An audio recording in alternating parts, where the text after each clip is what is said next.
que é o ciclo de palestras e atividades, formação docente para EAD, e tem por objetivo apresentar ideias e reflexões sobre o desenvolvimento de atividades à distância, para melhor desempenho das atividades docentes. Trata-se de uma ação de extensão da UFRA, do campus Capitão Poço, em parceria com a Secretaria Municipal de Educação de Capitão Poço.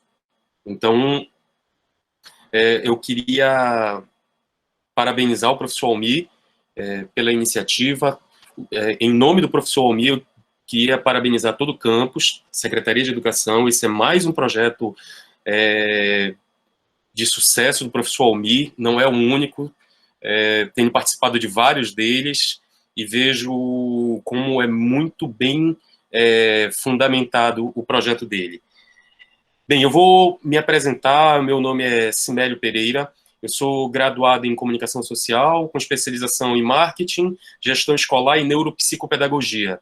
Tenho mestrado em Gestão e Desenvolvimento Regional e sou doutorando em Psicologia na área de aprendizagem, e sou professor da Universidade Federal Rural da Amazônia. Eu tenho experiência na área de aprendizagem com metodologias ativas. Tive uma experiência no ensino superior que me credenciou a um trabalho de 6 anos no MEC, um trabalho no ENAD, e tive uma escola infantil também que teve... essa realmente foi foram os resultados em aprendizagem mais substanciais que tive, e no doutorado já foi reconhecido a metodologia como... já foi reconhecida e pedida para... Foram pedidas algumas... eu esqueci a palavra, me perdoem, mas eu esqueci a palavra, tá? Agora, mas, enfim, é importante vocês entenderem que é a experiência com a aprendizagem. E é nesse ponto que eu me conecto com o professor Albano, que vem desenvolvendo um trabalho belíssimo na UFRA. A gente vem desenvolvendo uma parceria muito forte, e ele vem agora muito empenhado para desenvolver o laboratório de EAD.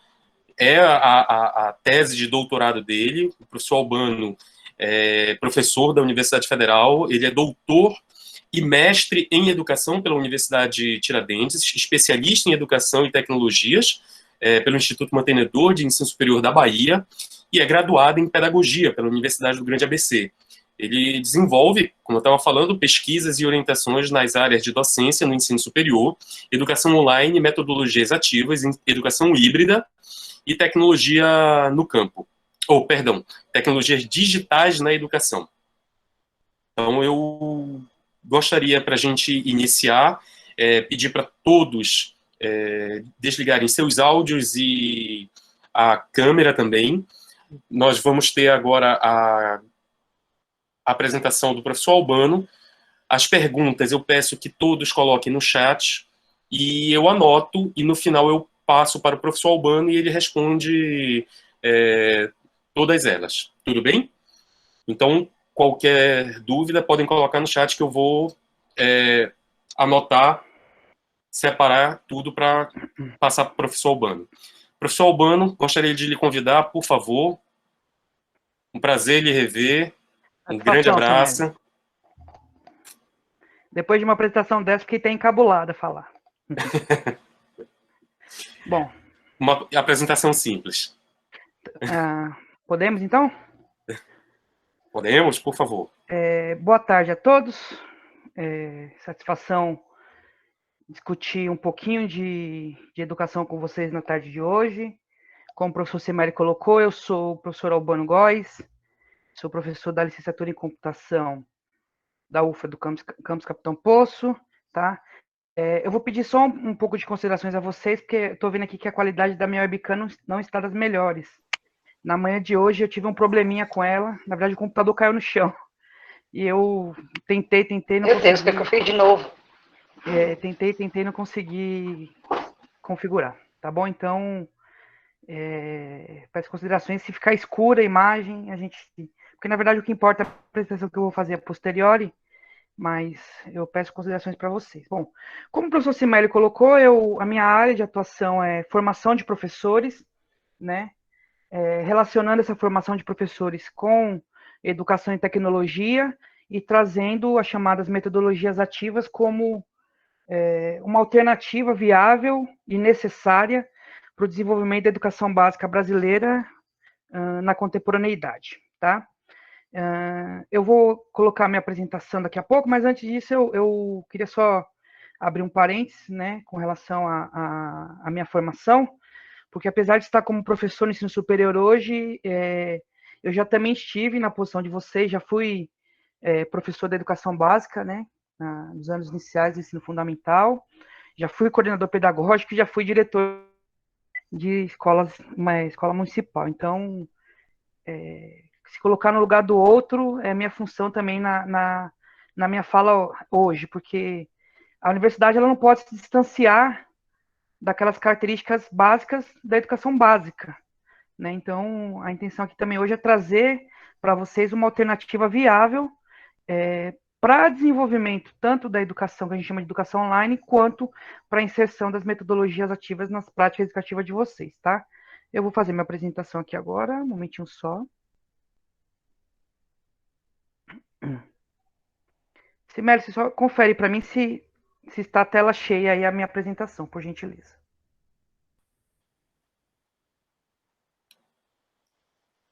Tá abrindo, professor.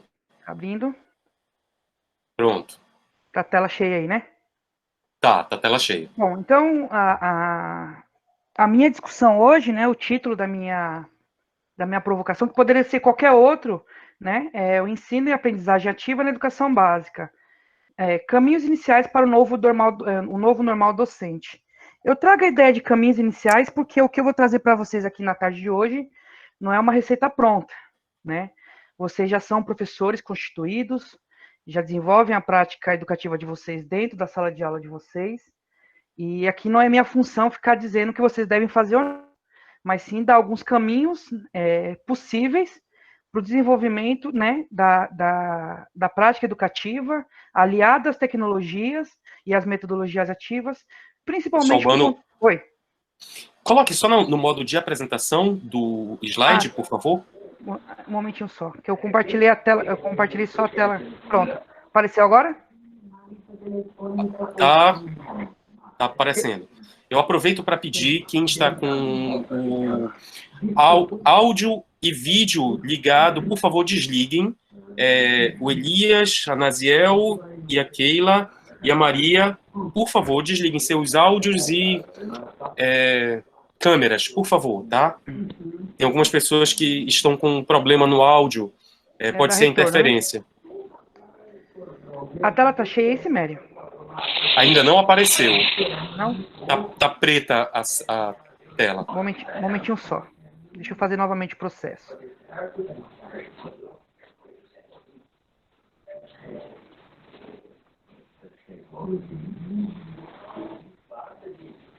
Por favor. E agora? Não, saiu da tela. Ah, tá começando. Apareceu? Apareceu. Agora tá ok. Só um minuto, professor Albano. Okay. Por favor, Naziel e Keila, desliguem suas câmeras, por favor. Elias também, por gentileza. Muito obrigado. E o microfone, Simério? A Maria está com o microfone ligado. Muito obrigado, Maria. Professor Albano, continue, por favor. Bom, então, agora todos estão vendo minha tela. Como eu havia dito, o que eu vou fazer na tarde de hoje, tarde e noite de hoje, né, é dar alguns caminhos iniciais para isso que eu chamo de novo normal docente, né, é de conhecimento de todos, obviamente, que nós estamos passando por um processo de mudança, né, de paradigma na educação básica brasileira, quiçá mundial, e é necessário a gente pensar e repensar alternativas para as práticas educativas para esse momento que nós estamos vivenciando. Então, o título de provocação da minha fala na tarde de hoje vai nesse sentido, tá? principalmente porque eu compreendo, e isso tem pesquisa já comprovando, apesar de ser um fenômeno recente, né? Entre aspas, o Brasil parou a partir de março de 2020, mas nós já temos algum material que nos permite dizer e afirmar que o mundo nunca mais será o mesmo. E como a educação ela faz parte desse mundo, obviamente a educação também não será a mesma, né? O Google ele desenvolveu uma pesquisa que a Covid-19 ela vai impactar nos vários setores sociais ou nos vários pilares sociais, e o sistema educacional é um deles. Por isso, a gente vai precisar repensar esse sistema educacional para atender uma nova demanda, né? Nós estamos nesse momento de transição agora, os professores estão passando por formação docente, as políticas públicas estão sendo refletidas para atendimento das necessidades reais, os alunos estão sendo conscientizados sobre a necessidade de repensar sua participação dentro desse contexto. Então, a Covid-19 ela veio para romper o que nós chamamos de um paradigma social contemporâneo, principalmente porque esse processo pandêmico ele nos ajudou a compreender algo que é fundamental para a educação, a compreensão sobre a pluralidade social dos sujeitos, né? Cada sujeito possui uma característica, um processo em si de apropriação do conhecimento, e isso vai nos permitir refletir como é que a educação ela vai agir ou ser trabalhada nesse contexto. E aí eu já vou trazer um pouco do que eu vou falar anteriormente, ou posteriormente, que é a questão da personalização da educação. O ensino híbrido, que é uma das inúmeras modalidades que nós temos disponíveis para o desenvolvimento das metodologias ativas, ela tem muito essa característica, tentar personalizar a educação para essa pluralidade social um pouco mais ampla. Um outro ponto, além da pluralidade, a gente vai precisar compreender que tipo de sociedade é essa. É uma sociedade que eu, enquanto professor, compreendo que ela não é mais uma sociedade da informação, né? Ela é uma sociedade que o professor Juan Inácio Pozzi coloca para a gente como uma sociedade da aprendizagem. A computação, as tecnologias, elas nos permitem acesso a uma gama de informações ou conhecimentos necessários para a convivência social. Compete a nós agora, dentro dessa sociedade da aprendizagem, saber como aprender com isso, né? E um caminho que eu acho que é o que a gente deve, né, ou que a gente pode trabalhar nesse contexto, é a questão da solução de problematizações. Então, problematizar a minha prática educativa, problematizar o meu conteúdo, trazer o meu aluno para refletir sobre essas questões, são características que nos permitem compreender essa sociedade da aprendizagem. Principalmente porque o aluno, o aluno, num contexto mais amplo, o modo como ele aprende mudou, né? A gente tem estudos comprovando, e aí o professor Simar depois pode colaborar com isso, que é a área de expertise dele, tem um trabalho interessante nesse sentido, tentar responder como é que meu aluno vai aprender nessa educação pós-pandêmica, e quais são os mecanismos ou quais são as tecnologias que eu vou ter que utilizar para que isso propicie uma apropriação maior do conhecimento que eu estou mediando em sala de aula, tá? Principalmente porque o aluno ele aprende de modo diferenciado. E qual é o caminho proposto na tarde de hoje para vocês? Como eu disse na minha fala inicial, eu não vou trazer receita para vocês aqui. Não vou dizer, vocês têm que fazer isso, têm que fazer aquilo, porque, afinal de contas, vocês já são professores juramentados, já têm autonomia e já têm a capacidade de definir a sua prática educativa em sala de aula. O que eu vou trazer na tarde de hoje é apenas um, entre muitos caminhos que nós podemos utilizar para desenvolver a educação nesse novo momento social. Tá? E aí o caminho que eu trago para vocês hoje, a discussão, é o caminho da educação online, né? A gente ficou praticamente aí 3 meses longe das salas de aula. Nós estamos agora, nesse momento, repensando as nossas práticas educativas, porque a presencialidade, nesse momento, ela não é mais possível, né? Então, eu enquanto professor, ou eu enquanto gestor dos sistemas educativos, preciso buscar alternativas. Entre as alternativas que eu proponho para a gente discutir na tarde de hoje, é a educação online. E aí eu vou trazer uma provocação, porque vocês vão ver ao longo da minha fala que educação online ela tem algumas características diferenciadas da chamada educação à distância, tá? Então, a educação online e educação à distância, apesar de ser às vezes tratado como sinônimos, no campo conceitual, teórico, prático, eles não são. São coisas diferentes. E essa é a proposta que eu trago na tarde de hoje para a gente estar entendendo. Porém, abrindo um parênteses, dizendo que a educação à distância, ela continua sendo importante e é uma ferramenta importantíssima para a gente poder desenvolver nossa prática educativa nesse momento social. Ok? Estou falando muito rápido, Simério? Ou pode avançar? Tá ótimo, pode manter esse nível. Tá, Aproveito só para pedir para quem não está vendo o chat para desligar as câmeras, para não sobrecarregar a plataforma, por favor. Professor Albano, por favor, continue. Vamos lá. Então, a nossa fala hoje é sobre educação online. Para isso, eu vou trazer uma apresentação que, na minha modesta opinião, foi uma das melhores apresentações e um dos melhores entendimentos sobre o atual momento e como desenvolver educação aliada a tecnologias nesse momento, tá? Que é um texto, né? O texto é chamado Princípios da Educação Online, para sua aula não ficar massiva e nem maçante. Quando eu tive acesso a esse texto, assisti a apresentação do professor, eu de imediato pedi autorização para ele, eu fui, mandei e-mail para ele, pedi autorização para que na tarde de hoje eu trouxesse essa apresentação para vocês, porque eu acho, dentro do material disponível, aquele é o mais fantástico e disponível para a gente discutir. Obviamente, tentando trazer esse material para o contexto que nós estamos falando, né? No caso, a cidade de Capitão Poço. Porque não adianta nada eu ficar teorizando em um contexto social que não seja de vocês, tá? Então, o texto ele foi de autoria do professor Mariano Pimentel e do doutorando Silva Ponte de Carvalho. Aqui está o endereço, mas depois eu coloco no chat, ao final da minha fala, o link para vocês terem acesso. Eu recomendo que vocês façam a leitura, imprimam, que é um material que vai ajudar muito vocês no desenvolvimento do pensar a educação nesse momento social que nós estamos vivenciando, ok? Então, a discussão que a gente inicia na tarde de hoje, para entender essa noção de educação online, é entender que ela hoje é possível no campo legal da educação. Por quê? Havia, até março de 2020, algumas demandas que não estavam ainda regulamentadas.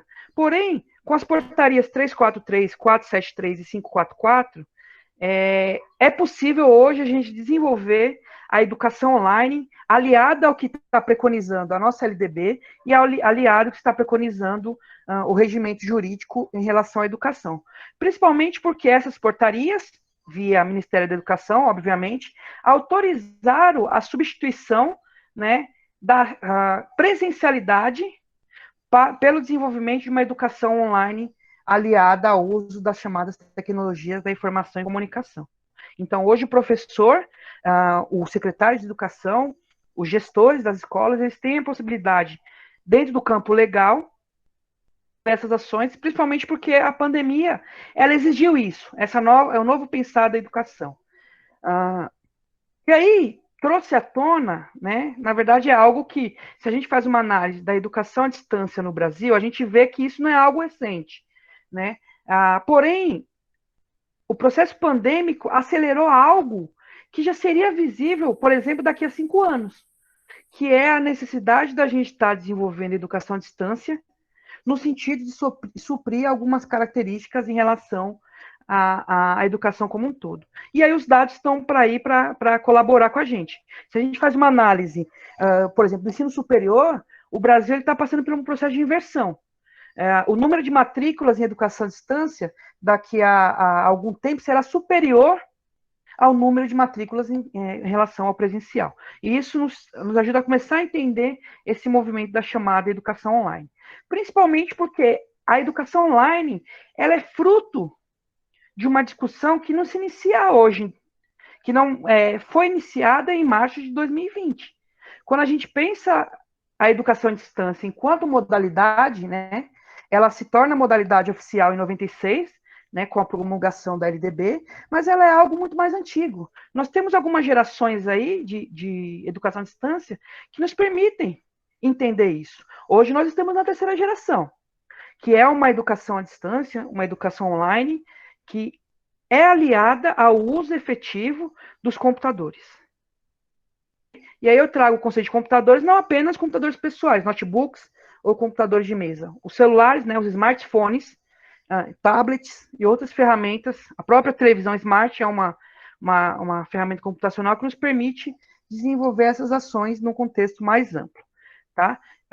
Então, nós temos a educação à distância como primeiro elemento, nós temos, no segundo momento, o pensar a relação entre a computação barra informática e a educação, e aí também três perspectivas que são bastante visíveis quando a gente começa a entender, por exemplo, como é que eu uso o computador em sala de aula.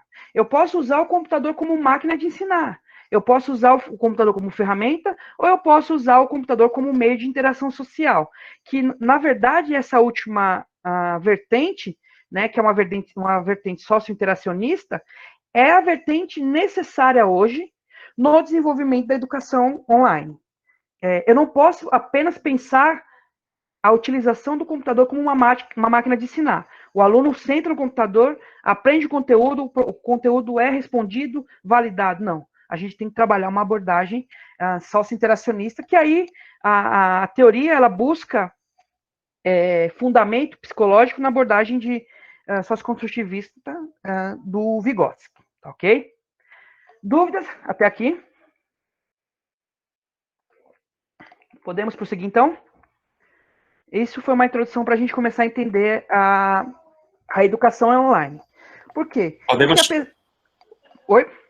podemos seguir, professor. Só um reforço. A educação à distância, ela, há 3 anos atrás, ela ultrapassou o número de matrículas na educação presencial. Sim.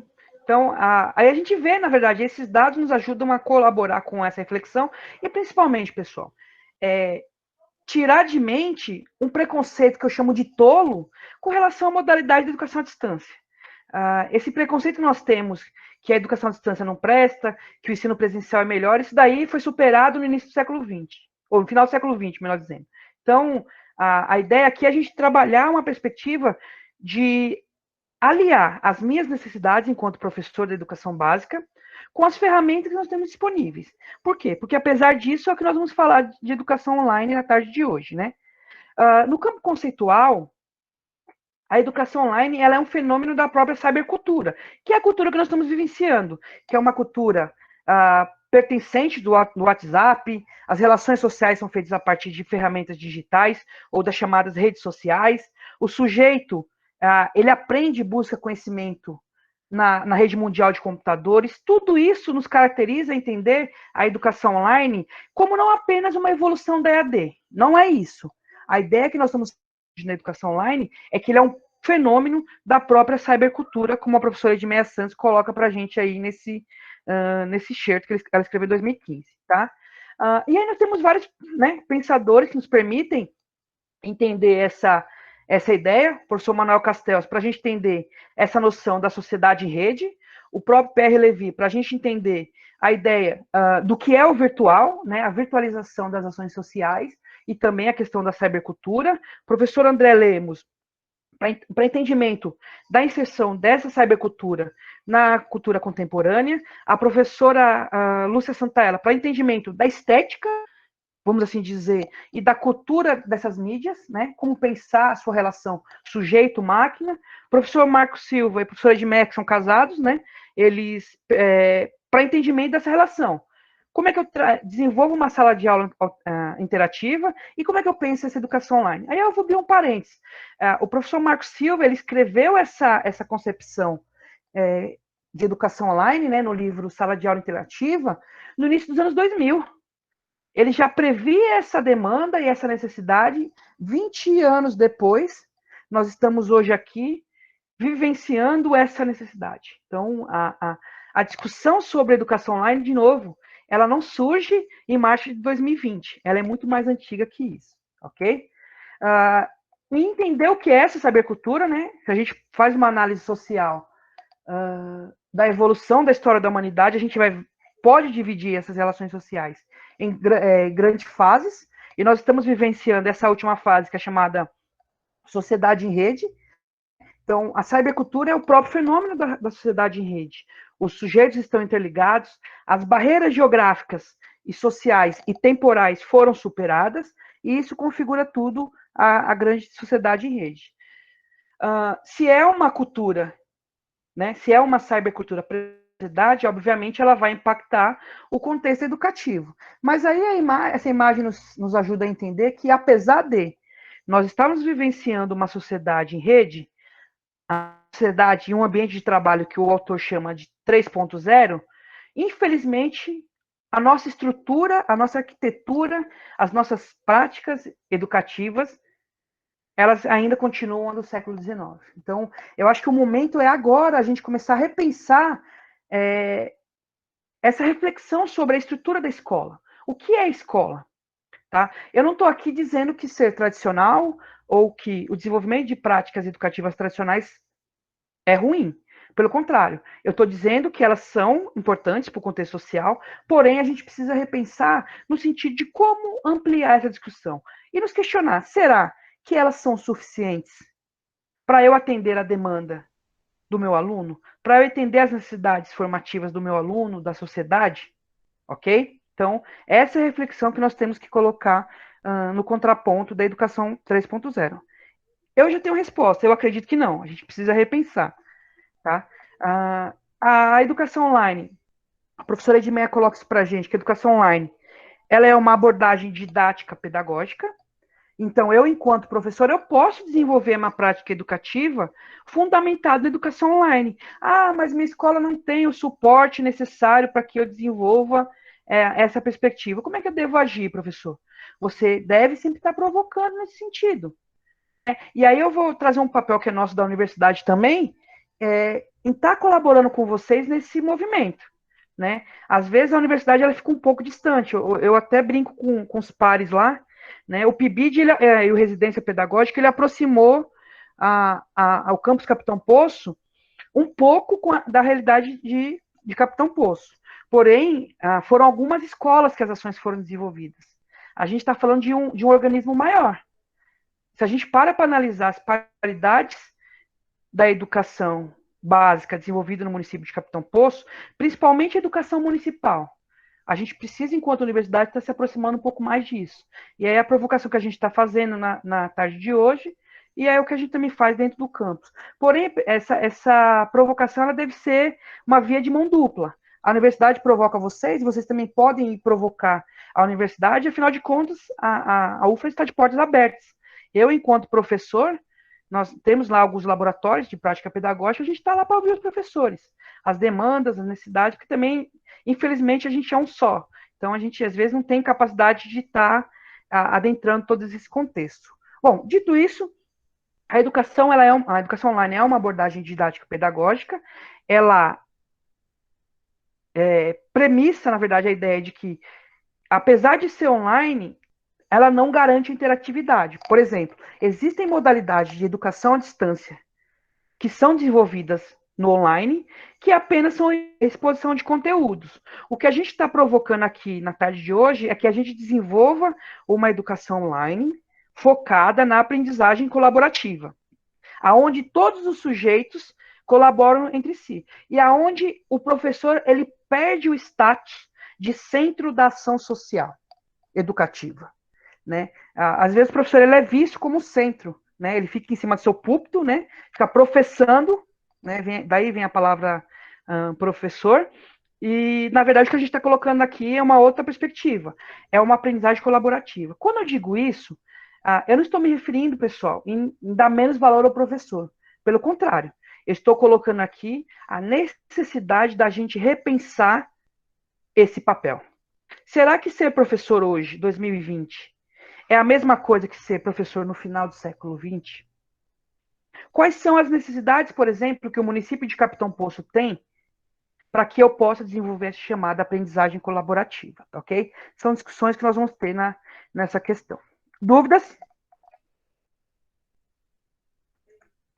Vamos prosseguir. Eu vou deixar as perguntas para o final, viu, Simério? Tá ótimo. Deixo para o final e reforço que, se vocês quiserem, coloquem no chat as dúvidas de vocês, que eu vou anotando tudo, tá? Peço só reforço para que desligue as câmeras para não sobrecarregar a plataforma, por favor. Professor Urbano. Ok, então aí eu disse na minha fala inicial que a educação online, ela difere, na verdade, da educação à distância, sem necessariamente deixar de entender ou de valorizar as contribuições que a educação à distância ela possui. Então, a gente vê aí alguns princípios da educação à distância. Desenvolvimento de conteúdos para AD, a ideia de tutoria reativa, ou seja, um tutor fica disponível para sanar dúvida, a ideia do exame presencial, que por lei é obrigatório no desenvolvimento dessa modalidade, a ideia de ambiente de aprendizagem, que pode ser online ou não, e a ideia do conhecimento fechado, como mensagem fechada, né? Os princípios básicos da educação à distância são esses. Todas as educações à distância que são desenvolvidas no Brasil têm esses princípios? Inicialmente, sim. Porém, há algumas modificações ao longo do processo. O que a gente vai trazer, na verdade, na educação online são princípios que vão nos ajudar, principalmente, a sanar essa ideia de conhecimento como mensagem fechada. Por quê? Porque o primeiro princípio da educação online é que o conhecimento ele é uma obra aberta. Ok? Que é necessária a curadoria, desculpem, de conteúdos online, ambiências computacionais diversas, a ideia de aprendizagem colaborativa, a ideia de conversar ou de interagir com o outro, né? Conversação e interatividade, atividades autorais, mediação docente ativa e a ideia de avaliação baseada em competências formativas e cooperativas e não apenas avaliação no processo de mensuração, ou seja, eu avalio para dar uma nota. Vamos ver cada um desses princípios. O primeiro deles, a ideia de conhecimento como obra aberta, é um contraponto daquela concepção bancária de educação que o professor Paulo Freire traz para a gente, de que o aluno vai para a escola, ele vai apenas para o professor depositar o conhecimento em si. O aluno é uma tábula rasa, né? Como é colocado na didática magna, e aí o contraponto, o professor ele vai depositar isso. Na verdade, na educação online, não. O conhecimento como obra aberta, a partir da ressignificação, interferência, cocriação, ou seja, o professor e o aluno vão criando o conhecimento em conjunto, e a ideia de autoria. E eu acho isso interessante porque eu compreendo que, ao longo do tempo, a educação básica brasileira, ela foi, na verdade, deixando de dar para o aluno responsabilidades e autonomias, nesse sentido.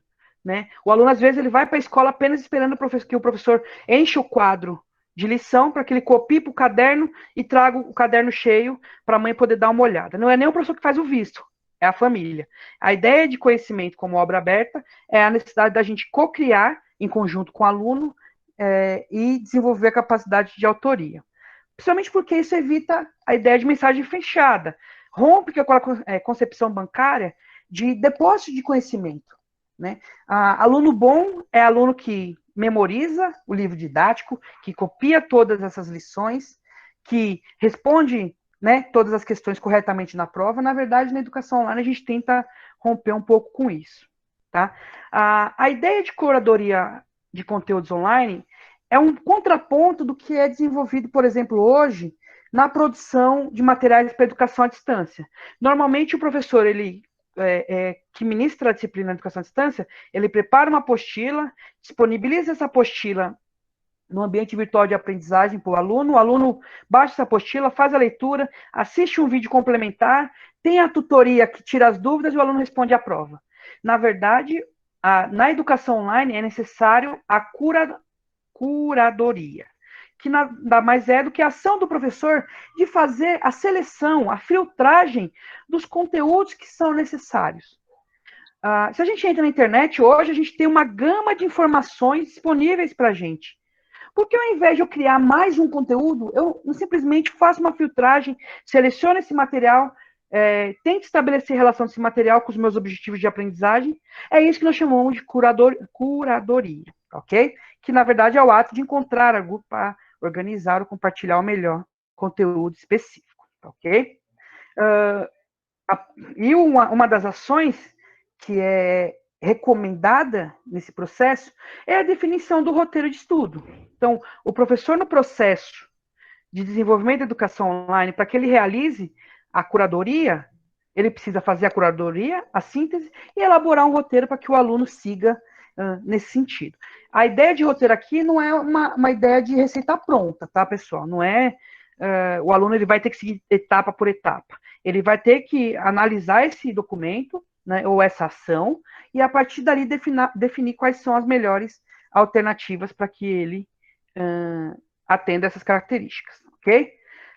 O terceiro princípio é a ambiência computacionais diversas, ou seja, a utilização de toda a internet à sua disposição.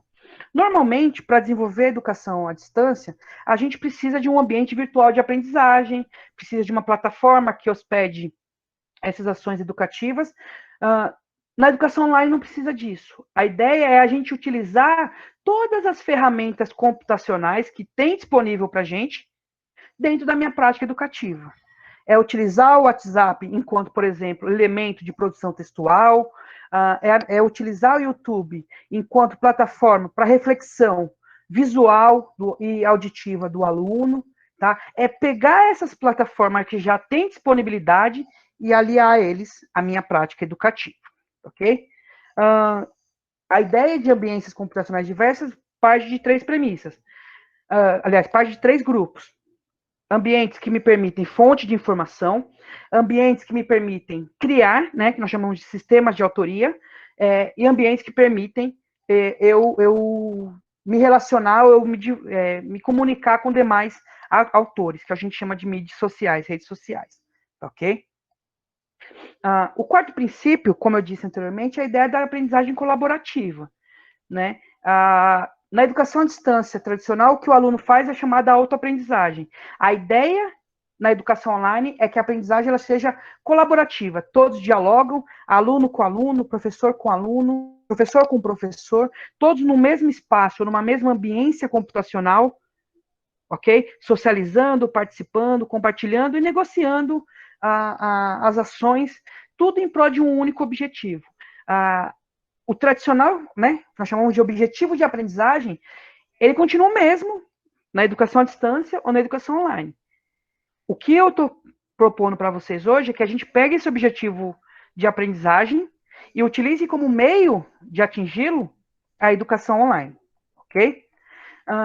Quinto princípio, conversação, que é a ideia de dialogar mesmo, né? É usar, por exemplo, o Google Meet para eu fazer uma videoconferência, colocar os meus alunos para conversar sobre, é eu usar o chat ou o próprio fórum de conversação. Porém, pessoal, é uma conversação bilateral, ou bilateral não, é multilateral. Não é o professor, aluno conversando com o professor ou o professor conversando com o aluno. É todos os sujeitos que estão presentes nesse ambiente conversando entre si, ok? Porque senão a gente não consegue romper a chamada exposição dentro da perspectiva da educação online. A utilização dos meios de conversação na internet, e aí se eu for numerar as oportunidades que nós temos na tarde de hoje, são muitas. Então, tem um chat, tem um fórum de discussão, tem um blog, tem um bate-papo, tem uma postagem no Facebook, tem uma postagem no Instagram. Todas essas oportunidades são estéticas que eu posso utilizar para poder conversar com o meu aluno, e o aluno conversar com o professor, com o aluno conversar com o aluno. Então, eu preciso definir apenas como é que vai ser esse processo. Se vai ser uma conversação particular ou em grupo.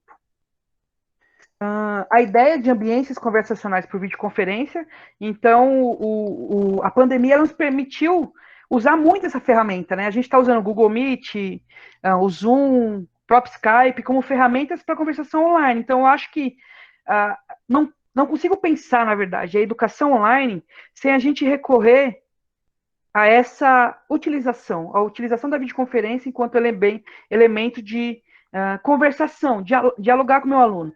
Eu entendo que, às vezes, né, por demanda de infraestrutura e de acesso, meu aluno ele não tem, na localidade onde ele mora numa colônia que, infelizmente, não tem acesso à internet, então, às vezes, ele não vai conseguir acompanhar de maneira real a minha videoconferência.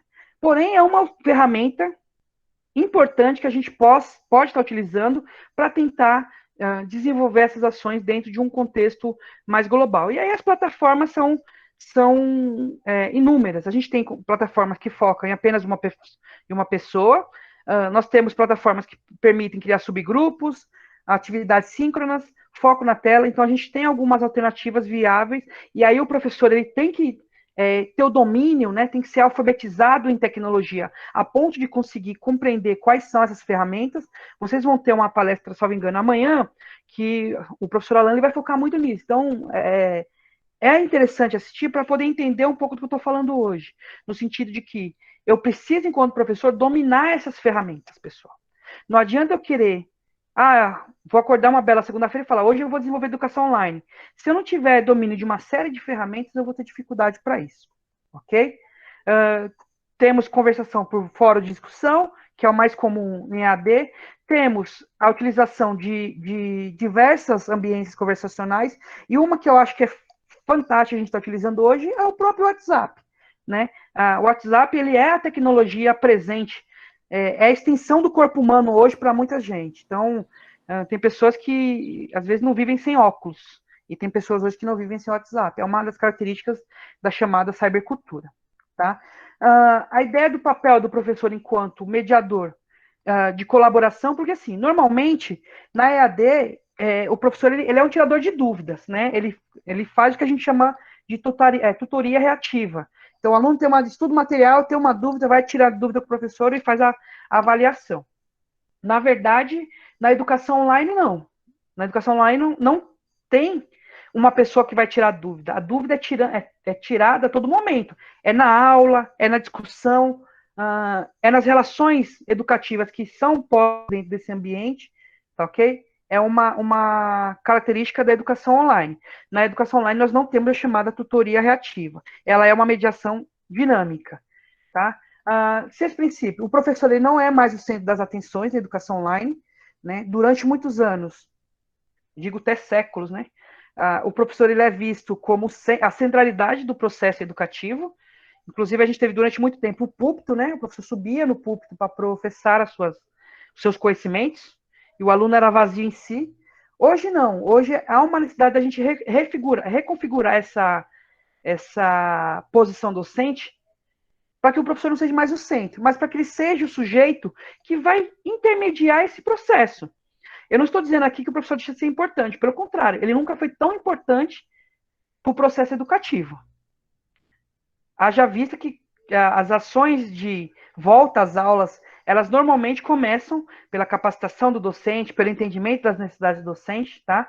Então, a ideia é que a gente não seja, nesse processo educativo online, o centro das atenções. Trabalha a ideia de linguagem emocional, no sentido de utilização das diversas linguagens disponíveis para a relação humana, eu utilizo dentro de um contexto educativo. Por quê?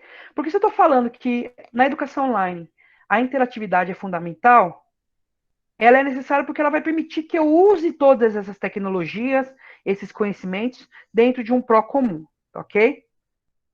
E principalmente por quê? Para que eu evite, nesses espaços, né, interações hostis, bullying, ameaças, até mesmo crimes, né? A gente tem que tomar um certo cuidado enquanto docente ao desenvolver essas ações. Porque, apesar de haver uma concepção que eu acho errada, né? A internet é um ambiente que pode tudo. Quando a gente utiliza essa ferramenta dentro da educação, a gente tem que deixar bem claro para o aluno e também para a gente que aquele espaço existem limites, ok? Desenvolvimento de atividades práticas, né? Porque às vezes a gente pensa que o aluno vai fazer tudo à distância e vai fazer uma atividade prática. Não. Hoje a gente tem uma série de possibilidades, né? Disponíveis para que eu faça minhas atividades práticas de acordo com a disciplina que eu ministro, de acordo com os objetivos de aprendizagem que eu coloco, tá? Principalmente porque a concepção da educação online é uma educação para criar possibilidades, para a construção da sua própria, do seu próprio meio de aprender, ok? Por fim, nós temos o último princípio, que é fundamental, né? A avaliação, que, na minha opinião, é um calcanhar de Aquiles de qualquer professor. Grande parte dos professores tem dificuldade em avaliar, né? Principalmente porque compreende a avaliação como fim e não como meio. Na educação online, não. Na educação online, a avaliação ela é o instrumento que eu utilizo para verificação ou para entendimento, melhor dizendo, se os meus objetivos de aprendizagem foram atingidos ou não. ok? Essa avaliação ela pode ocorrer no presencial ou no online, ela pode ser diagnóstica, contínua, somativa, a partir dos inúmeros instrumentos disponíveis, né? A gente sempre lança a mão do instrumento mais fácil, a prova. Marque o X, né? Passe essas respostas para o gabarito e eu corrijo. Porém, as provas, né, chamadas avaliações escritas, elas são entre os inúmeros instrumentos que eu tenho disponível para poder desenvolver minhas ações. Por quê? Porque eu não posso apenas avaliar meu aluno para classificá-lo. Eu preciso avaliar o meu aluno para conhecer e para orientar o seu processo de ensino-aprendizagem. Ok? E todos se avaliam. O professor, ele realiza uma autoavaliação. O aluno, ele faz uma avaliação colaborativa e avalia o professor e a turma, ok? Principalmente porque o que a gente tem que avaliar, como eu disse para vocês, uma avaliação baseada em competências, a gente tem que avaliar não apenas conhecimentos, saber se o aluno sabe dizer algo sobre aquilo que estou propondo. Ele precisa colocar também as habilidades e atitudes nessa perspectiva.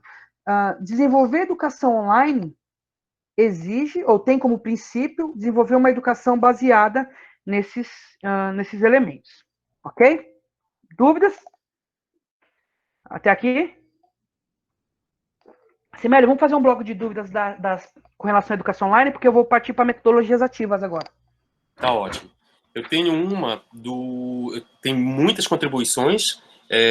Eu tenho uma dúvida do Sam Vidal que ele colocou. Como se manter motivado para a aprendizagem virtual? Repete, eu não entendi a última parte, Simério. Como se manter motivado para a aprendizagem virtual? Boa pergunta. Aí eu vou fazer com um contraponto, que às vezes até eu, enquanto docente, me desmotivo. E olha que eu trabalho com educação à distância, né, e educação online desde 2003, né, já vão 17 anos. E às vezes você tem uma desmotivação. Aí a gente tem que dividir em dois blocos, né, uma desmotivação do próprio professor e uma desmotivação do aluno. O professor, eu acredito que um meio de superar essa desmotivação é buscar estratégias que lhe são familiares. Porque às vezes tem um fenômeno que é de imposição, né? Professor, a educação a partir de agora, principalmente quem trabalha no setor privado, né? A educação vai ter que ser feita assim, só que o professor ele não tem expertise, ele vai precisar se virar nos 30 para poder desenvolver aquelas ações. E aí eu acho que um caminho para tentar superar essa desmotivação do docente é tentar buscar estratégias educativas que lhes são familiares, que lhes façam bem, que eles tenham conhecimento nesse sentido, tá ok? E, obviamente, aí eu vou trazer o contraponto de que a docência, ela exige um estudo constante, pessoal. A formação docente inicial que nós fazemos lá na universidade, ela é apenas o começo. Eu preciso estar eu não gosto nem de usar essa palavra, mas vou usar, me reciclando, me requalificando constantemente, porque novas demandas vão surgindo. Uma outra perspectiva de desmotivação é do nosso aluno, né? O aluno, ele está habituado a ter aquela presencialidade. E aí, do nada, um belo dia ele acorda e agora tem que ser tudo online. Uma das alternativas que eu vejo para superar essa desmotivação do aluno é utilizar linguagens que são próprias do próprio docente, do próprio discente. Então, o aluno ele tem contato com o WhatsApp, ele tem contato com as redes sociais. O professor precisa lançar mão dessas estratégias como instrumentos, vou usar essa palavra. Tá? Então, acho que esses dois caminhos são caminhos que eu acho que é viáveis nesse primeiro momento para a gente poder superar essa questão da desmotivação. Mas, como eu disse na minha fala, isso não é uma receita pronta, não é isso que vai superar a desmotivação de todos vocês. Cada um tem uma particularidade que precisa buscar em si, ok? Não sei se eu respondi. Perfeito, professor. Eu acho que, na minha compreensão, respondeu sim. Tem mais alguma? Por enquanto, não. Então, vamos lá. Falei sobre educação online, né? E aí, agora eu vou falar sobre uma perspectiva ativa, né? Que alguns teóricos nem gostam dessa palavra, porque a chamada, né, metodologia tradicional, ela também é ativa. O professor se movimenta, tem alguns instrumentos, mas o que a gente chama tradicionalmente de metodologias ativas é o caminho, pessoal, para o desenvolvimento da educação online hoje. Eu não consigo ter o desenvolvimento de práticas educativas online sem o professor estar utilizando metodologias ativas. Tá? Ela é o instrumento necessário e viável, né, para que haja a concretização desses princípios que nós estamos falando na tarde de hoje. Quando a gente para analisar as modalidades online da educação, a gente tem várias, né? Tem a educação à distância, nós temos os MOOCs, né, que são cursos massivos, nós temos ensino híbrido, nós temos o chamado homeschooling, né, que é o ensino doméstico, e nós temos atividade educacional remota, né? Na minha análise, é uma grande confusão hoje, né? A gente acaba colocando tudo no mesmo balaio, né? Quando diz, o professor ele vai ter que fazer agora a educação à distância, quando na verdade o que ele está fazendo é atividade educacional remota, pessoal. A educação à distância, no campo conceitual e prático, ela é uma modalidade de ensino regulamentada pela LDB, tá? Que está lá para a gente poder lançar mão, né? Na educação básica, ela só é possível hoje, no campo legal, utilização no ensino médio, né? O Michel Temer, em 2016, lançou uma portaria, mas essa portaria ela acabou sendo suspendida, né? Que permitiu o que essa portaria? Desenvolvimento da educação à distância para alunos, né, dos anos iniciais e os anos finais do ensino fundamental. Só que depois de muita crítica, essa portaria acabou sendo suspendida, né? E aí a gente tem essas oportunidades para poder lançar mão de enquanto modalidades. E dentro das modalidades, a gente tem as metodologias. Eu tenho hoje disponível inúmeras modalidades, pessoal. A gente tem a EAD clássica, né, que a gente chama de abordagem instrucionista massiva, eu tenho a educação online, eu tenho as metodologias ativas, eu tenho a sala de aula invertida, aprendizagem colaborativa, aprendizagem baseada em projetos, e aí está repetido, né? A sala de aula interativa e sala de aula invertida, que tem relação com o contexto da educação online. Então, eu, enquanto docente, eu posso utilizar essas, né, alternativas metodológicas ou essas práticas educativas dentro da minha perspectiva. Duas, na verdade, que eu gosto muito, é a educação online e a aprendizagem baseada em projetos, principalmente para aqueles professores que atuam nos anos iniciais do ensino fundamental. Eu gosto muito dessa perspectiva, que não é nova, né? A gente tem uma perspectiva de pedagogia de projetos muito mais antiga do que a educação online, mas eu acho que é algo interessante nesse contexto que nós estamos vivendo, ok? Porém, eu vou falar hoje, né, do ensino híbrido, que é logo ele, mentiroso. Eu trouxe, peguei uma moto. Alguém liga o microfone aí. E não abrindo. Gersinalva, por favor, desligue sua câmera e microfone, por favor. Ai, pra mim. Desliguei, professor. Pronto. Continua? Pronto. Desligou? Tá. Por que eu vou falar do ensino híbrido, pessoal? Porque, assim, o ensino híbrido, a grosso modo, está sendo a modalidade mais utilizada hoje no Brasil para o retorno às aulas. O governo estadual de São Paulo está desenvolvendo uma estrutura formativa de volta às aulas baseado no ensino híbrido.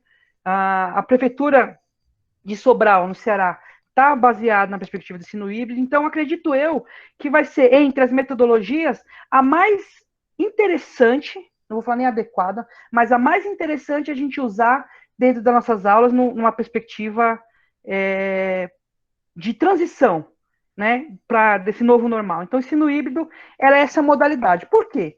Porque ela é uma metodologia ativa baseada, o aluno é o centro do conhecimento, ok? A centralidade, ela é o aluno, a partir da sua autonomia, a partir do uso das tecnologias, da avaliação, da gestão, não apenas da aprendizagem, mas da gestão do processo em si, na reconfiguração do papel do professor, no pensar do espaço, né, e na questão da cultura escolar. Essa é uma metodologia que nos permite esses elementos, né? Quando eu penso a modalidade de ensino híbrido, eu tenho várias alternativas de desenvolvimento dessa ação. Eu tenho a rotação por estação, eu tenho um laboratório rotacional, eu tenho a rotação individual e eu tenho a sala de aula invertida. A rotação por estações, ela funciona assim. O professor desenvolve, né, uma organização ou traça objetivos a serem apropriados em cada uma dessas estações e, a partir de períodos pré-determinados, os alunos eles andam por cada estação, ok? Essa rotação por estação, ela é em grupo. Então, o professor ele forma os grupos, estabelece quais são os objetivos de aprendizagem para aquele grupo, o grupo tem um determinado tempo para desenvolver aquele objetivo naquela estação, acabou o tempo, ele vai para uma próxima estação com novos objetivos, com novo tempo, isso que nós chamamos de rotação por estação. O laboratório rotacional, Ao invés do aluno rotacionar estações, ele rotaciona laboratórios. Obviamente que nem todas as escolas vão ter a infraestrutura necessária para desenvolvimento dessa ação, mas aquelas que o têm podem muito bem estar utilizando dessa metodologia. Nós temos a rotação individual, que ela é muito semelhante à rotação por estações, só que ao invés de ser rotação, ao invés de ser o grupo que rotaciona, é o sujeito. Então, cada estação tem um objetivo de aprendizagem e o aluno, individualmente, ele vai andando em todas as estações. E nós temos, por fim, a sala de aula invertida, que é uma inversão de fato. O aluno ele estuda toda a teoria em casa, a partir da utilização das tecnologias e dos objetivos de aprendizagem pelo professor postos, e na escola ele apenas coloca em prática o conhecimento que foi adquirido naquela questão mais geral. Eu, na tarde de hoje, poderia recomendar como modelo de transição para vocês iniciarem no ensino híbrido, a utilização ou da rotação por estação ou da sala de aula invertida. O Estado de São Paulo, ele vai trabalhar essas duas perspectivas, né? A sala de aula invertida, por quê? Porque com a sala de aula invertida, você consegue diminuir o número de alunos em sala de aula. Então, você estabelece um cronograma para que esse aluno ele compareça nessa perspectiva, né? E aí você também pode aliar as duas. Eu posso fazer uma perspectiva de sala de aula invertida junto com a rotação por estações, ok? E como é que eu avalio a aprendizagem, né? Dentro dessa perspectiva, né? Dentro do ensino híbrido. Semelhante a como eu estou fazendo, ou fazia anteriormente, pessoal. A partir de uma perspectiva de avaliação, não enquanto classificação, mas avaliar para entendimento do meu aluno, ou para entender se os objetivos de aprendizagem foram atingidos ou não. A avaliação ela pode ser diagnóstica, formativa e somativa, como algum de vocês obviamente já conhecem, não vou ficar me atendo a isso, mas avaliar dentro da educação online, ela exige uma avaliação no início, uma avaliação no meio e uma avaliação no fim. Só assim eu terei capacidade de fato de afirmar que o meu objetivo de aprendizagem foi atingido ou não. E quais são os maiores obstáculos para que essas metodologias, está errada ali a palavra, né, sejam desenvolvidas dentro do meu contexto educativo? E aí, trazendo um pouquinho para a nossa realidade. A ideia da cultura da aula expositiva, né, a gente foi formado numa perspectiva de... Tem algum microfone aberto. E o passarinho canta bem. Catiúcia, por favor. Muito obrigado, Catiúcia. Desligue seu áudio e sua câmera também, por favor. Podemos? Bom, então a cultura da aula expositiva ela ainda é um modelo muito vigente na escola. E aí, até uma crítica que eu faço à própria universidade. Infelizmente, e aí o Cimério sabe disso, ele participa desse movimento comigo lá dentro da UFRA, do repensar no modo como nós formamos nossos professores. Né? Há um distanciamento, e eu faço até uma crítica à minha área de formação, que eu sou pedagogo, eu posso fazer essa crítica. Às vezes a gente tem uma perspectiva muito fechada, a gente precisa repensar. E eu acho que o processo pandêmico ele vai nos trazer essa questão, não apenas de reflexão da cultura da aula expositiva, mas uma necessidade da gente também repensar a própria formação do professor para esse... eu colocaria um quinto obstáculo aí, na verdade, a formação docente. Né? O currículo fechado é um outro obstáculo para a utilização dessa perspectiva ativa e da educação online. Né? O professor ele tem um currículo a ser cumprido ao longo dos 200 dias letivos. Então, se eu não cumprir, a minha coordenação pedagógica me chama atenção, a Secretaria de Educação reclama, e o MEC ele quer que a gente cumpra esse currículo fechado. E aí, esse currículo fechado, às vezes, ele cria amarras mesmo, de fato. Um outro obstáculo é paixões metodológicas. O professor ele tem um caderninho lá, que está até se desfazendo com o tempo, mas ele usa as mesmas atividades que ele utilizava há 10 anos atrás, 5 anos atrás. Mas será que os alunos são os mesmos? Será que a perspectiva, os objetivos de aprendizagem são os mesmos? Ok? Então, é algo que nos permite refletir enquanto obstáculo. E relacionado ao currículo fechado, uma corrida contra o currículo. Eu preciso cumprir aquele conteúdo, porque senão meu aluno não aprende. Será que ele não aprende mesmo? Eu acho que a pandemia ela veio para nos mostrar isso. Nossos alunos estão fora de sala de aula desde março. E aí? O que nós vamos fazer nesse contexto? ok? Eu não estou aqui querendo promover um anarquismo pedagógico, viu, pessoal? Não estou querendo que vocês rompam com todos os paradigmas tradicionais da escola, não é isso. Eu estou aqui para provocar vocês, né? Eu tenho algumas respostas pessoais que são minhas, da minha própria prática, enquanto professor dos anos iniciais, enquanto coordenador, enquanto diretor, e hoje enquanto professor de ensino superior. Mas são compreensões minhas, ok? Que eu acredito e que eu tenho um embasamento teórico de pesquisa para dizer que são caminhos a serem seguidos, ok? E caminhando para o fim, senão eu vou me estender muito, se Maria sabe que eu fico falando aqui até 7 horas da noite. Qual seria o primeiro passo para a gente na noite de hoje? E aí, eu acho que é repensar a arquitetura da aprendizagem. E aí sim, agora eu vou dizer, eu acho que a gente precisa promover um anarquismo pedagógico, porque a atual configuração da escola, ela não supre as demandas necessárias para o século XXI.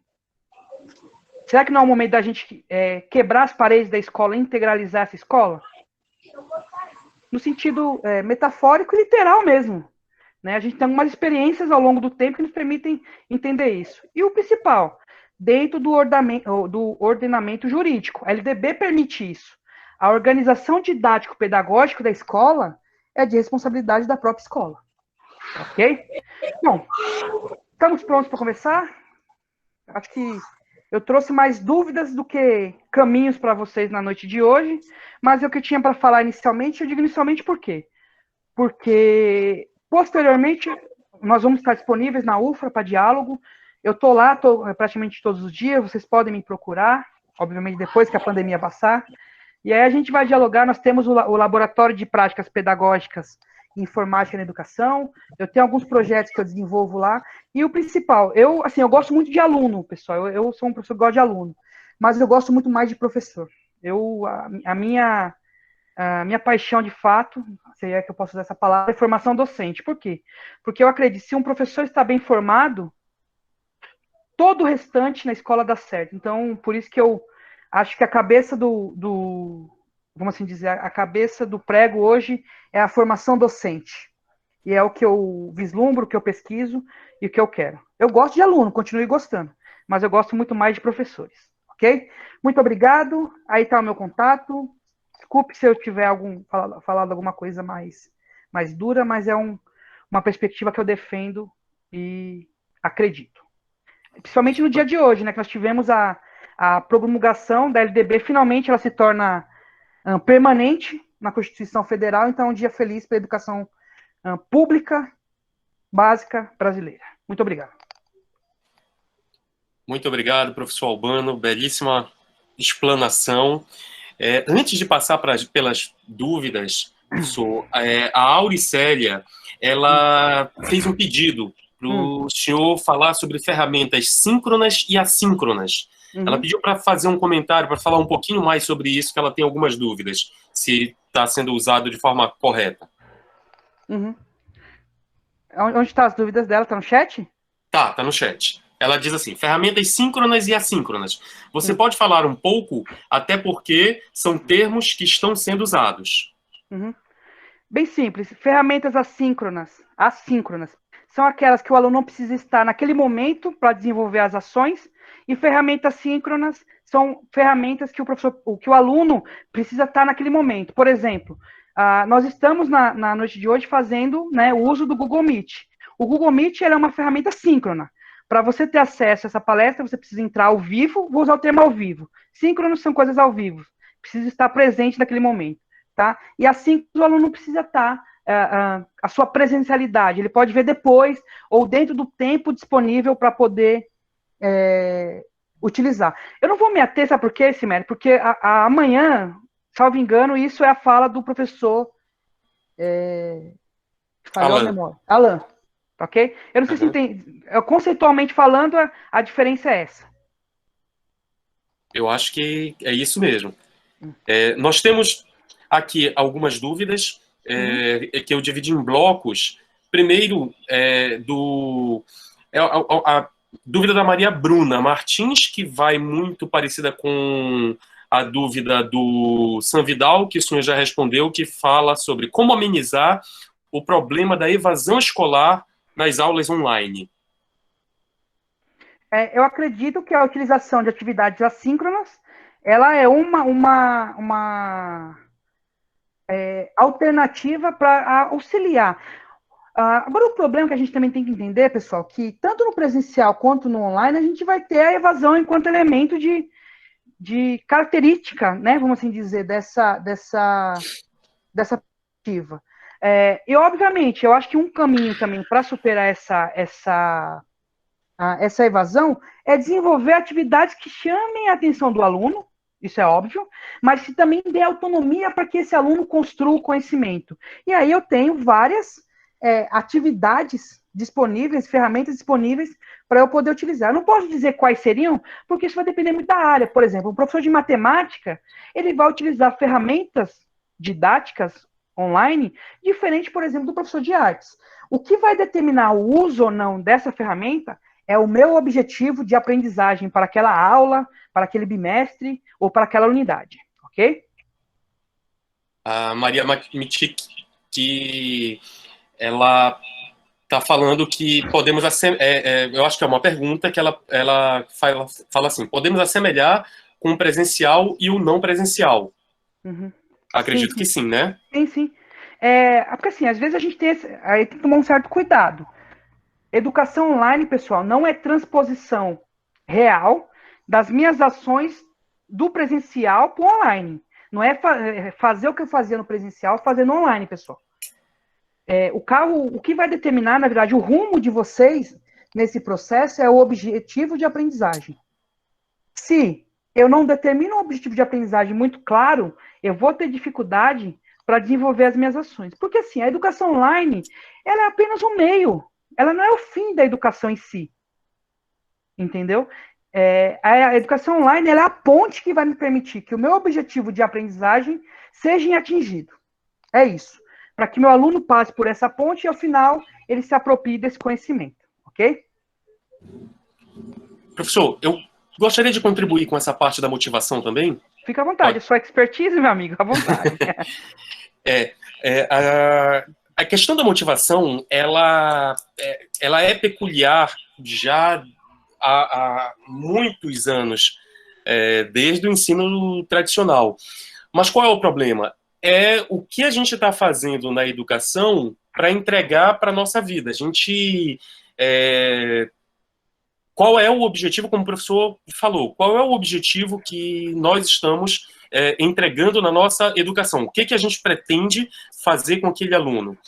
E aí a gente começa a questionar várias coisas para poder chegar em várias respostas, obviamente, né? Mas a gente conversa, eu e o professor Albano, sobre a questão de que o ensino presencial ele vem apresentando alguns problemas. Por quê? Porque o nosso mundo ele vem mudando. As nossas crianças elas vêm se tornando cada vez mais digitais. Então a gente a nossa educação ela está meio que parada um pouquinho no tempo, com alunos que estão exigindo até do mercado de trabalho, que é o nosso sustento, diversas outras habilidades, que é essa questão digital. Então, o ensino à distância, ele está, por enquanto, copiando o ensino digital. Se a gente já tinha uma desmotivação no ensino presencial, no ensino à distância, o presencial ele foi baseado nas relações sociais que nós temos. E essa experiência ela é fundamental para o aprendizado. As nossas experiências emocionais, elas são fundamentais para o aprendizado que a gente tem. E no EAD, a gente precisa criar uma nova forma de suprir com essa ausência. A nossa ausência como professor. A gente precisa suprir essa ausência. E, no entanto, como o professor Albano estava falando, as metodologias ativas, elas invertem esse processo. Antes, a gente tinha uma cabeça pensante numa sala de aula e 50, 30, 40, 50 ouvindo. Agora, nós temos 30, 40, 51 cabeças pensando. Porque a metodologia ativa faz com que todos pensem num objetivo comum. Então, é a questão de se adaptar. O professor hoje, antes a gente tinha uma turma que se adaptava ao professor. Hoje, nós temos o professor que se adapta individualmente a cada aluno, porque cada aluno ele tem uma forma diferente de aprender. Então, a gente tem um desafio maior. Eu acho que a desmotivação ela não é só do aluno, é uma desmotivação do professor também. A gente precisa saber como é que a gente pode se motivar nesse novo modelo. A gente precisa descobrir um novo modelo e não simplesmente copiar o EAD. No EAD, o presencial. Eu acho que era isso, professor. Siméria, eu coloquei agora aí no chat uma notícia que, na verdade, deixou assim, os grupos de discussão que eu tenho meio empavorosos, porque a Google lançou nos Estados Unidos, semana passada, uma nova perspectiva de formação profissional, que vai desafiar as universidades tradicionais. Aquela ideia de que o aluno vai para a universidade buscar o diploma, para a Google, o que importa não é mais o diploma. E esse movimento, acredito eu, ele vai chegar no Brasil. O que eu estou dizendo é o seguinte, não é que as universidades vão acabar, mas se a gente, enquanto instituição, e aí eu digo, a gente coloca também os professores que estão me ouvindo na noite de hoje, se a gente não repensar essa perspectiva, a gente vai simplesmente se tornar obsoletos, entendeu? Então, há uma necessidade da gente dinamizar essa perspectiva. E as tecnologias, ela vai promover isso. Eu não esperava que uma pandemia tivesse que ocorrer para a gente começar a valorizar as tecnologias na educação. Porque eu pesquiso tecnologia na educação desde 2003. E o que a gente via lá, né, nessas discussões é apenas ações pontuais, mas nenhuma real concreta. Porém, o Covid-19 ele provocou uma ruptura de paradigma tão grande que agora não tem mais jeito, meu cara. Professor que não sabe usar de tecnologia, ele vai ficar para trás. Ele tem que buscar alternativa. E é aquela questão, vou fazer aqui, não vou fazer o advogado do diabo, eu não vou aqui ficar falando, mas se eu ficar esperando pela Secretaria Estadual de Educação, pela Secretaria Municipal de Educação, pelo MEC, eu vou ficar para trás. O professor ele tem alternativas hoje sim, pessoal. Na minha época, para você fazer um curso à distância, e olha que eu não sou tão velha assim, era a maior dificuldade. Hoje você digita lá, cursos EAD grátis, entendeu? A gente tem alternativas viáveis hoje. Compete a cada professor ter autonomia e querer buscar. Porque, acredito eu, o professor só pode cobrar a partir do momento que ele dá condições de que a cobrança seja válida. Não adianta eu não querer fazer um curso e querer ficar batendo na porta de todo mundo cobrando as coisas. Isso daí é ruim, tá? E o principal também, eu acho que o diálogo com a universidade. Eu vou trazer já uma colaboração, que eu, o professor Simério, os demais professores da licenciatura, nós estamos disponíveis no campo de Capitão Poço. Isso. Não tem nenhum bicho-papão lá que vai morder vocês, não. Pelo contrário, eu espero que vocês, enquanto...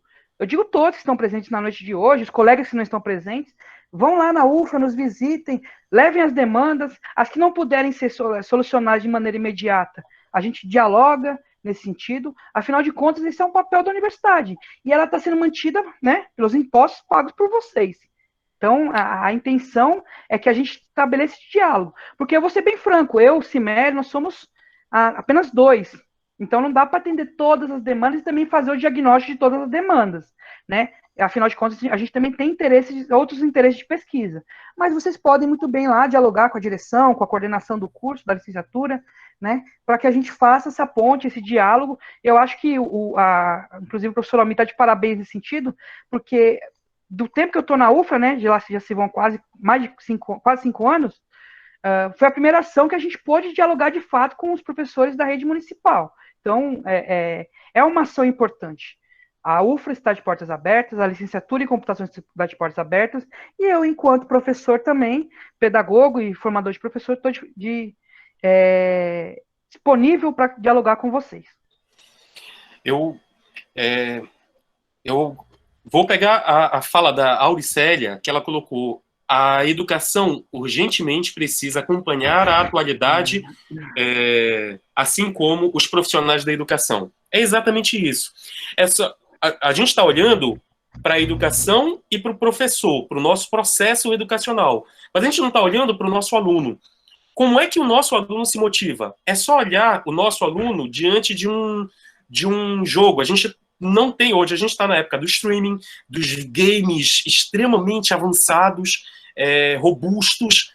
eu acho que eles estão dando algumas dicas de como a gente poderia motivá-los. Os próprios alunos dão essa dica de como a gente poderia motivá-los. Eles vão exigir isso da gente, enquanto professor. A gente tem que estar pronto para isso. E até se antecipar a eles também. Professor, eu acho que sobre a questão da motivação é essa. Nós temos algumas perguntas sobre avaliação também. Nós temos da Célia Rocha, da Manuele e da Liane Santos, que dizem como posso avaliar meu aluno durante as aulas EAD, como posso avaliar o estudante durante a aula remota, como posso avaliar o aluno que não conclui as atividades remotas no seu devido horário. E o Roberto Rivelino, ele parabeniza a sua apresentação e diz como podemos avaliar os alunos que não estão participando das aulas online. Podemos dizer que eles já perderam o ano escolar? Eu vou começar de trás para frente. A gente tem essa grande dificuldade de avaliar os alunos, né, dentro de uma perspectiva de, vamos chamar de retroatividade. O aluno, ele não, por questões particulares, seja de motivação, seja por falta de acesso, eu, enquanto docente, eu vou precisar buscar alternativas para que esse aluno, ele participe dessa ação.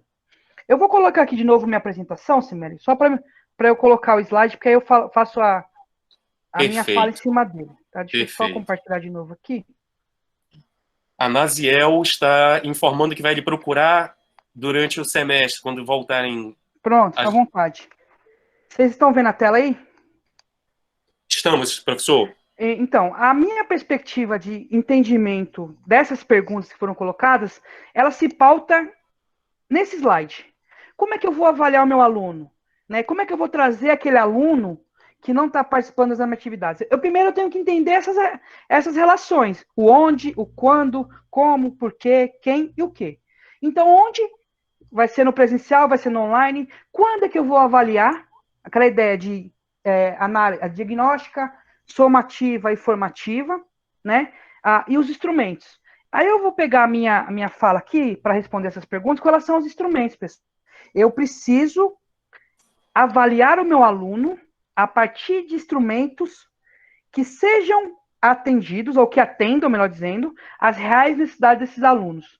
Possa ser que meu aluno ele não tenha a oportunidade de estar fazendo aquela prova de maneira síncrona, naquele momento. Então, eu posso utilizar outras alternativas para essa perspectiva.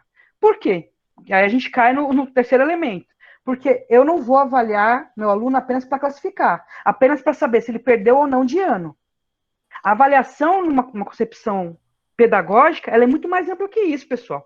Apesar da gente ainda ter uma cultura da avaliação escolar muito focada nessa, né, avaliar para classificar o aluno, para dar um conceito. O aluno não é nem mais nome, é número de matrícula. O aluno, número tal, é conceito aprovado. Então, a avaliação ela foi desvirtuada ao longo dos tempos. Por isso que a gente tem dificuldade em avaliar.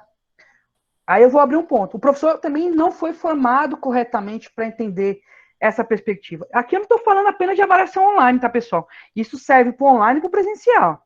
Então, eu preciso entender quais são os instrumentos. Aliás, eu preciso entender aonde eu vou avaliar, qual é o momento que eu vou avaliar, se vai ser antes, no meio ou depois, quais são os instrumentos que eu vou utilizar para fazer a avaliação. Preciso entender por que eu estou avaliando aquele meu aluno.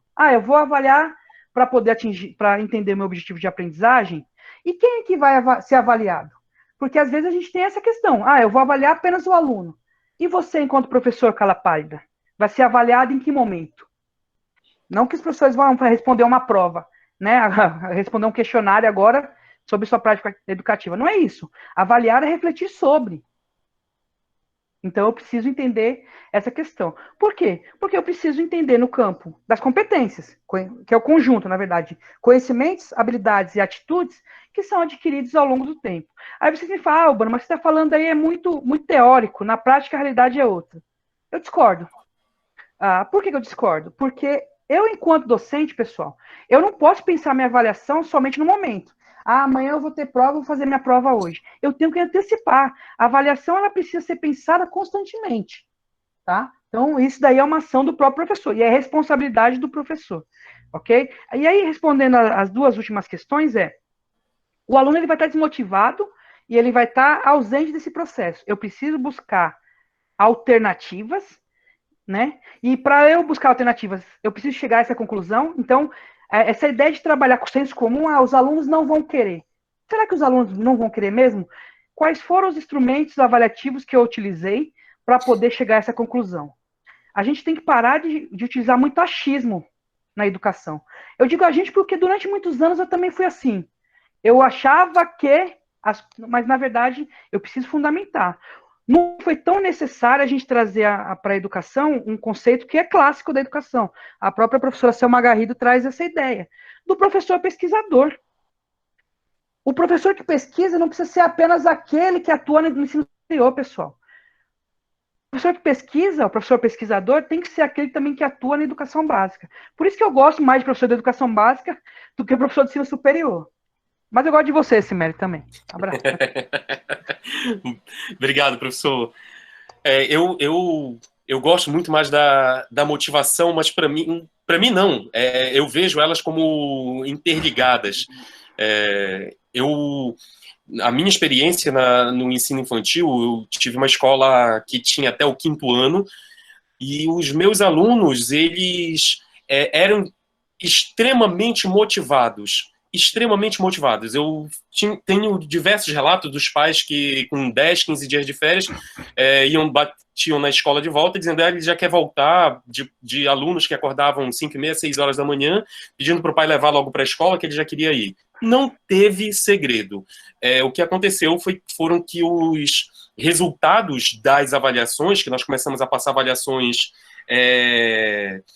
externas, porque a nossa avaliação ela era uma avaliação diferente do tradicional. E a gente não tinha comparação com outras escolas. Então, a gente começou a passar avaliações externas da Provinha Brasil, do ANA, Avaliação Nacional de Aprendizagem, a prova da Saresp, do Estado do Rio Grande do Sul, várias avaliações. E acontece que os alunos, eles terminaram, não teve... A motivação, ela trouxe esse empenho para eles. Eles estavam fazendo provas já de concurso público, de vestibular. Quando eu digo fazendo, era com 80% para cima de acerto no geral. As provas de ciências eram que eles tinham um rendimento menor, aulas de inglês, de português e até de matemática, eles chegavam a fechar as provas. Alguns alunos chegavam a fechar as provas. Então, isso vinha da motivação. A gente tem que descobrir o que motiva os nossos alunos. Vocês têm que descobrir o que motivam os alunos de vocês. E como o professor Albano falou, o nosso processo de crescimento ele não para. Então, a gente tem que estar buscando sempre evoluir e não esperar que alguém dê essa capacitação para a gente. A gente tem que realmente buscar, correr atrás disso, porque eles estão correndo literalmente na nossa frente. Professor, eu tenho... O professor Roberto Rivelino, ele perguntou se o livro Ensino Híbrido, ele quer saber onde ele pode conseguir o livro. O livro? Sim. Na internet. Eu vou colocar o link dele. Uhum. Infelizmente, eu não vou indicar baixar PDF. Se vocês tiverem a oportunidade de comprar o livro, eu acho que a professora Lilian Bach, ela é minha amiga, mas não estou fazendo jabá para ela aqui, jamais fazer isso. Mas eu acho que é um referencial teórico para a vida acadêmica, discente e docente do professor. Então, se você digitar no Google lá, Ensino Híbrido, Lilian Bach, vai aparecer o livro, é um livro da capa verde, tá? Ele não está tão caro, tá na faixa de entre 30 e 50 reais, então é alternativo. Eu recomendo que vocês comprem o livro, porque eu comprei o livro lá em 2015, antes de entrar na UFRA, e até hoje eu estou usando ele dentro de sala de aula como balizador, porém ele não é o único disponível nesse sentido, tá? Eu tenho outros referenciais teóricos que você vai lá, a experiências que estão sendo desenvolvidas, mas eu gosto muito do livro por quê? Principalmente para vocês que atuam na educação básica. Porque lá no livro tem alguns relatos de experiências de ações que deram certo. Então, é algo que vocês podem utilizar, inclusive, na própria prática de vocês. Porém, vou abrir um parênteses, não quer dizer que deu certo lá, vai dar certo aí com vocês. Cada contexto é um contexto. Início da minha fala. A pluralidade cultural e regional de cada um, ela é muito variável. Possa ser que dê certo em uma escola, em Capitão Poço, e em outra escola em Capitão Poço não dê. A gente tem essa visão, por exemplo, com o PIBID. Algumas ações do PIBID deram certo em umas escolas e outras não deram. Então, assim, cada realidade é uma realidade, ok? Professor, tem uma última pergunta aqui da Rosângela. Ela pergunta se a educação híbrida é considerada de excelência nesse momento de pandemia. Considerado de excelência, assim, eu não diria de excelência, mas sim uma alternativa viável para poder aliar essa ideia da não presencialidade com a presencialidade. E aí é até bom, a gente tem que agora, enquanto professor, porque assim, durante muitos anos, as nossas salas de aula, pessoal, elas foram abarrotadas de alunos. É desumano turmas com 60, 50 alunos para um professor de educação básica. Eu sei que na educação infantil a gente tem um número relativamente menor, mas eu acho que é a oportunidade agora da gente brigar, eu vou usar essa palavra, que é uma briga mesmo, para que a gente repense a quantidade de alunos em sala de aula. Eu acho que teve que haver uma pandemia para que a gente reflita sobre isso, né? Mas eu acho que o ensino híbrido, ela é uma alternativa nesse sentido, porque vai ajudar a tirar um pouco essa questão. E lembrando, no ensino híbrido, a presencialidade, ela continua sendo fundamental. Porque às vezes, né, os alunos, os pais, até mesmo os próprios professores, não, meu aluno não vai mais para a escola? Não, pelo contrário, ele vai. O que vai mudar é a configuração da escola. Nós precisamos, é meio poético isso, né? A lá Rubem Alves, mas é meio poético no sentido de precisamos derrubar os muros que separam as nossas salas de aula, meu povo. Agora é a hora. Se não for agora, não sei, se é um meteoro, acho que precisa haver para poder mudar essas coisas. Obrigado. Professor, não chegou mais nenhuma pergunta aqui, nenhuma dúvida. Sugiro que o senhor veja os comentários que dizem respeito à sua palestra. Realmente é muito boa a palestra. Eu, particularmente, adorei. Como sempre, nossas conversas sempre são muito boas. Eu acho que não temos mais dúvidas. Chegou uma no chat lá agora. Lá. Certo.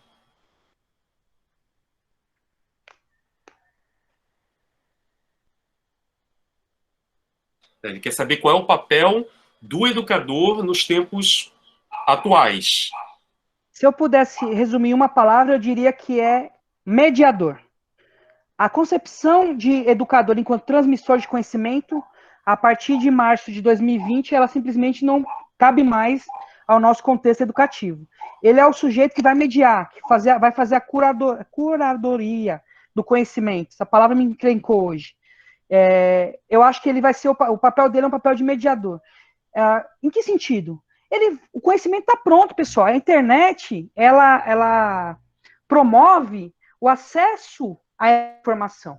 Compete ao professor pegar esse conhecimento e mediar ao aluno.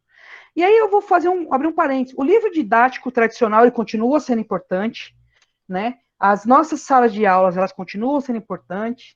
A organização didática da nossa escola continua sendo importante. O que a gente precisa agora é tentar entender esse novo. Que inclusive é novo para mim também, nesse sentido, né? Então, assim, a gente precisa começar a entender, e eu acho que não é um entendimento sozinho. Não adianta eu querer sozinho mudar a minha sala de aula. É um entendimento colaborativo. A universidade em conjunto com a educação básica, os professores em conjunto com a Secretaria de Educação, e aí a gente tem que dialogar, porque se eu me isolo, a tendência disso não ter sucesso, ela é maior. Professor, qual é o nome daquela plataforma que tem na internet com informações? Eu esqueci agora o nome.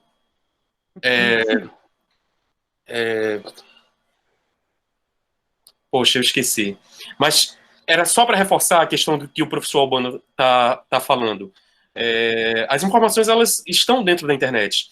E aí dizem, mas a informação da internet, ela não tem confiança. O que tem confiança são o que está nos livros. E essa plataforma, ela se compara com um outro modelo real, e o outro modelo ele tinha 800 mil erros a mais do que essa plataforma. Então, o aluno ele vai buscar. O aluno... Não, sem dúvida. O aluno ele está dentro da internet, ele sabe, ele já nasce digital, virtual, a cabeça dele, ela já nasce com essa... a gente está perdendo o desenvolvimento, aquela compreensão cartesiana, né? O aluno ele vai de um assunto para o outro muito rápido, ele está no celular, está vendo um vídeo, está escutando uma música, então as atenções dele, por mais que a gente saiba que isso se mantém na superficialidade, a gente precisa realmente dar atenção do aluno, mas ele tem essa capacidade de ir de um lugar para o outro muito rápido e se concentrar. Não tanto quanto se ele tivesse se concentrando apenas em uma atividade. O nosso desafio é fazer com que ele se concentre em uma única atividade. E aí eu sugiro para vocês, o que o professor Albano colocou, projetos. A gente passa, é só ver como é a nossa vida no dia a dia. A gente acorda e vai dormir resolvendo o problema. Então a gente... Muito. O nosso dia a dia é assim. O do nosso aluno vai ser a mesma coisa. Então, coloquem eles em contato com a realidade. Aproximem a teoria com a realidade para que eles resolvam esses problemas. É a pedagogia baseada em projetos. Façam com que eles estruturem isso, resolvam o problema e depois transformem isso no projeto. Porque quando eles transformam no projeto, eles vão adaptando a mente dele para a metodologia de aprendizagem, para a metodologia científica, a pensar cientificamente. Do maior para o menor, do menor para o maior, e por aí vai. Entendeu? Busquem o que interessa para eles e façam eles resolverem problemas. E aí, eu só vou complementar um negócio, e não façam isso sozinhos. Dialoguem com os pares, conversem com os colegas, conversem com a parte administrativa da escola, busquem a universidade. Eu acho que esse processo, ele mais do que nunca, ele deve unir professores e não separá-los, né? Porque durante muito tempo a presencialidade acaba separando a gente. Obviamente que eu não vou poder, nem eu, nem o Cimério, nem o professor Almir, dar aula para vocês, né? Dentro do contexto, mas dialogar, trazer um pouco das nossas experiências, ouvir vocês, porque assim como vocês têm, né, a necessidade de aprender algumas coisas com a gente, mais do que nunca a gente tem que aprender com vocês também. Porque às vezes a gente se tranca nos nossos gabinetes da universidade com aquela verdade absoluta que nós temos, mas quando na verdade o real da educação está acontecendo ali naquele momento. Tá? No dia a dia. Para finalizar, seria isso.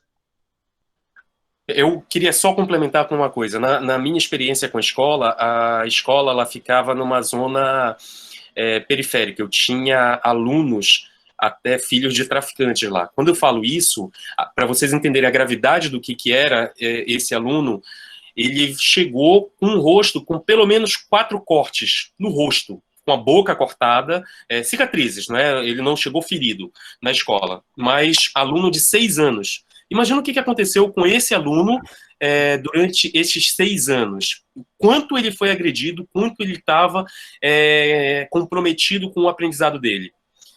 Eu posso afirmar para vocês, em 1 ano, esse aluno se transformou no líder com 6 anos de idade, viu? Em 1 ano, ele se transformou no líder da sala. Brotou de dentro dele. Então, a aprendizagem a gente faz de forma simples. A educação, ela é simples, a gente não precisa... a gente usa o que a gente tem em mãos, tá?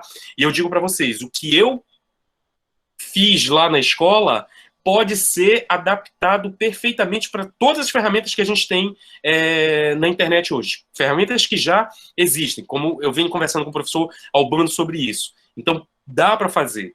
Só depende do nosso empenho de descobrir como fazer para cada aluno. A gente tem que descobrir como é que cada um aprende, porque é aí que a gente potencializa o aprendizado de cada um deles.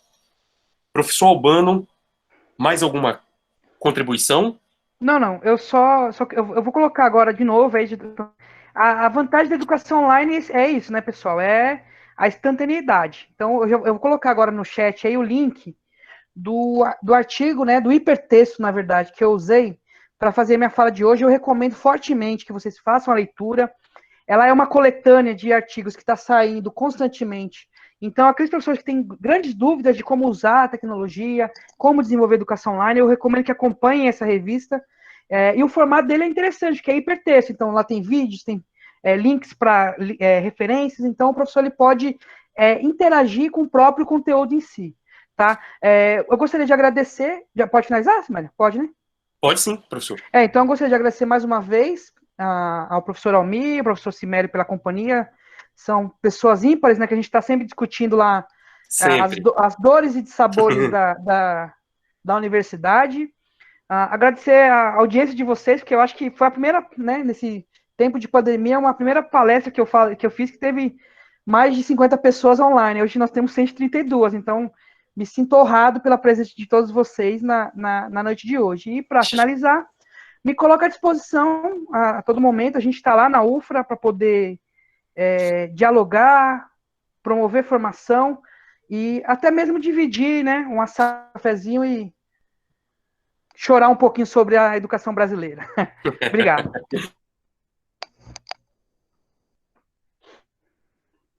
Professor, Oi. Tá me ouvindo? Tô. Oi, Simério. Oi, professor. Tá. Deu um probleminha aqui, mas tá tudo bem. Professor, eu gostaria de passar a palavra para o professor Almir, mas antes eu queria agradecer a parceria do professor Almir, parabenizar toda a equipe, as escolhas, eu tenho acompanhado as palestras, a professora Eulália ontem, a palestra dela foi muito boa, com mediação do professor Wanderson. O professor Almir realmente montou uma equipe muito boa, a Josi e o rapaz que está ajudando ele do curso de computação também muito proativos. Professor Almir, parabéns. Professor Albano, como sempre, né? Palestra muito boa, adorei. Muito obrigado pela participação de todos. Eu gostaria de agradecer e passar a palavra para o professor Almir. Professor Simério, professor Albano, demais presentes, boa noite. É um prazer enorme, uma felicidade enorme estar aqui nestas tardes, durante toda a semana, discutindo sobre ensino remoto, educação à distância, compartilhando conhecimento, informações com vocês. Eu agradeço muito ao UFRA Capitão Poço, ao professor Tiago, a toda a equipe que está colaborando com o projeto. É um prazer enorme estarmos juntos aqui contribuindo com a formação do município e aprendendo também nesse processo. Mais uma vez, obrigado a todos os presentes, obrigado, professor Simério, obrigado, professor Albano, e tenham todos uma boa noite. Boa noite a todos. Muito obrigado. Boa noite a todos, boa noite. Boa noite, obrigado. Obrigado.